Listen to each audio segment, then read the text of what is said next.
ഇടയ്ക്ക് ഞാൻ 2 വർഷം ഞാൻ അവിടെ കൊണ്ടുവന്നിട്ടുണ്ട്. അന്നേരം അവർക്ക് ഇവിടെ നിൽക്കാൻ പറ്റത്തില്ല. കാര്യം എന്ന് വെച്ച് കഴിഞ്ഞാൽ ഞങ്ങൾ ഒറ്റ ബെഡ്റൂം ആയതുകൊണ്ട് ഇവർക്ക് ഇങ്ങനെ രാവിലെ മുതൽ ഇവിടെ ഇരിക്കാൻ പറ്റത്തില്ല. അവൾ എപ്പോഴും പോയി നിൽക്കുന്ന അനിയത്തി എടുത്താണ്.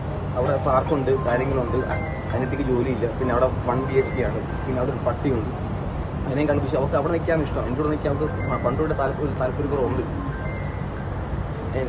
അതുല്യ ആരാധ്യല്ല, അതുല്യായിരുന്നു എൻ്റെ. മോളെ പോലും ഞാൻ പിന്നാണ്, സെക്കൻഡ് ഓപ്ഷനാണ് ഞാൻ കണ്ടത്. അവർക്ക് പോകാറുന്നല്ലോ, അവർക്ക് എസ്കേപ്പ് ആവാറുന്നില്ല. നിങ്ങൾ എൻ്റെ ഫേസ്ബുക്ക് പോസ്റ്റ് എടുത്ത് നോക്കും. ഞാൻ ആ കുഞ്ഞിനെ ചേർത്ത് പിടിച്ചിട്ടുള്ള എപ്പോഴും.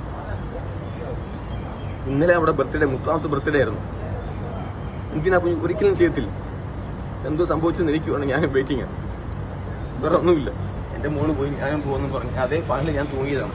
അതിന് ശേഷമാണ് ഞാൻ ഈ മീഡിയസ് ഇത്രയും വരുന്നുണ്ട്. അപ്പോൾ ഞാൻ വിചാരിച്ചു അങ്ങനെ പോകാൻ പാടില്ല.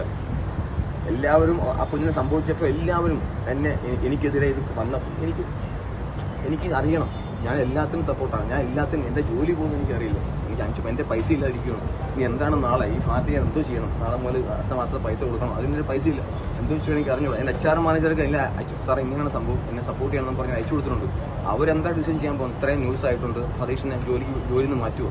ഞാൻ നാട്ടിൽ പോകാം, അല്ലെങ്കിൽ നാട്ടിൽ പോകുക. നാട്ടിൽ പോയിട്ട് പോലീസ് പറയുന്നത് എന്തിനും ഞാൻ ഉറപ്പാണ്.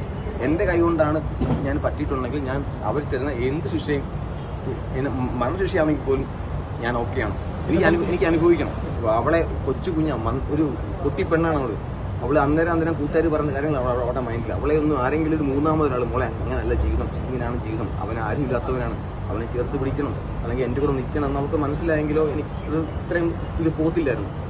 ആ കുഞ്ഞും അത് വേറെ മൈൻഡിലെടുത്തു. അവൾ പറഞ്ഞത് എല്ലാവരും പറഞ്ഞു നിനക്ക് വിദ്യാഭ്യാസം ഇല്ലേ, നിനക്ക് സൗന്ദര്യമില്ലേ, നിനക്ക് പിന്നെ ഒരു ജോലിക്ക് പോയിക്കൂടെ, ഒരു കുഞ്ഞെല്ലാം ഉള്ളു. അങ്ങനെ ആ കുഞ്ഞിൻ്റെ മൈൻഡിൽ അതൊക്കെ ആയിട്ടാണ് ഈ പ്രശ്നം മൊത്തം ഉണ്ടായിരിക്കുന്നത്. അല്ലെ എനിക്ക് 10-40 പൈസ എനിക്കും ജീവിക്കണോ, അല്ലെങ്കിൽ എൻ്റെ കുഞ്ഞിൻ്റെ കൂടെ എനിക്ക് ജീവിക്കണം എന്ന് പറഞ്ഞാൽ ഇത്രയും കാണിച്ചു വിട്ടു.